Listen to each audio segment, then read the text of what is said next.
রাতের অন্ধকারে মন্দিরে দুঃসাহসিক চুরির ঘটনায় চাঞ্চল্য ছড়ালো চাকুলিয়ার বেলন পঞ্চায়েতের লাহিল এলাকায়। সোমবার গভীর রাতে এলাকার শিব ও হনুমান মন্দিরে চুরির ঘটনা ঘটে। শেষ শ্রাবণী সোমবার এদিন অনেক রাত পর্যন্ত ভক্তদের আনাগোনা ছিল দুটি মন্দিরে। মঙ্গলবার সকালে পুরোহিত মন্দির খুলতে এলে দেখেন মন্দিরের মূল ফটকের তালা ভাঙা। বিষয়টি জানাজানি হতেই এলাকার মানুষেরা ভিড় জমায় মন্দির প্রাঙ্গণে। পাশাপাশি থাকা দুটি মন্দিরের তালা ভেঙে মূর্তির অলংকার, টাকা সমেত দান বাক্স নিয়ে চম্পট দিয়েছে চোরেরা। খবর পেয়ে মন্দিরে আসে চাকুলিয়া থানার পুলিশ। যদিও এলাকায় পুলিশের কোনো নজরদারি না থাকায় চুরির ঘটনায় বলে ক্ষোভ স্থানীয়দের।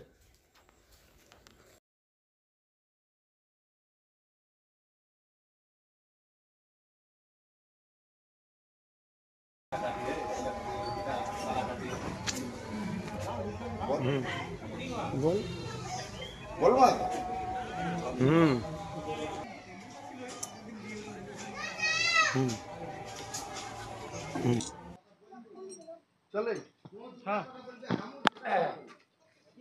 এই যে আমি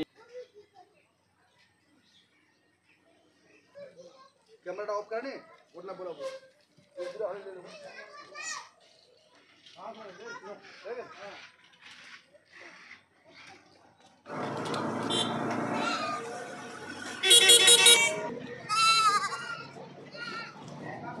এই মন্দিরে আমি পুজো করি, সাফ সুতরা করি, আর যায় সকালবেলায় এসে দেখছি যে তালাটা ভেঙে দিয়েছে। আর তালা ভেঙে দানপত্রে যত পয়সা করি ছিল, গয়না জবর দিয়েছিল, সব দু মন্দিরে নিয়ে চলে গেছে। শিব মন্দিরেরও আর বজরংবলীর মন্দিরেরও টাকা পয়সা ছিল দু মন্দিরে। এক সাল থেকে সেই ওই দান পেটি বন্ধ ছিল, ওই বন্ধ থাকাতে খোলা যায়নি। তার মধ্যেও ফের উদ্ঘাটন যে হলো এই বজরংবলীর দুধ খাওয়া জল খাওয়ার নিয়ে, এতে প্রচুর দান পড়েছিল ওই দান পেটিতে। এখন সকালে দেখছি যে আমি তালা ভেঙে দিয়েছে, আর কিচ্ছু নাই। আমি হতাশ হয়ে গেলাম যে এই কাজ কে করলো।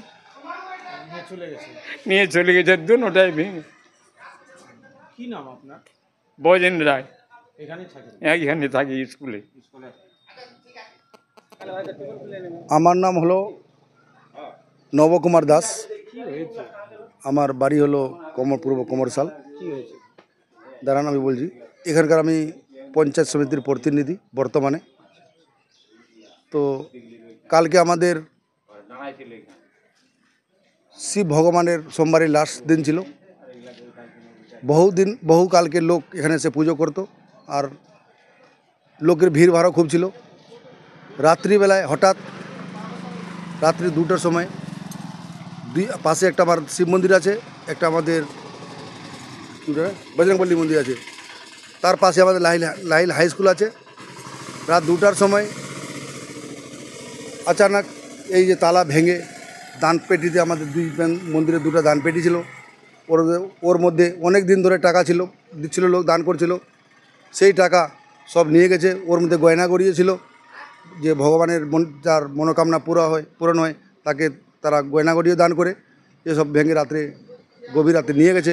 তার জন্য আমরা প্রশাসনের কাছে অভিনয় করছি যে এটার তদন্ত করা হোক, আর এর সঙ্গে যারা জড়িত আছে তাদেরকে ধরার চেষ্টা করুক।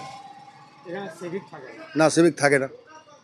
পুলিশ এসেছিল সকালবেলা তো আমি শুনতে পারিনি পুলিশ এসেছিল, এখন পর্যন্ত আমি জানি না।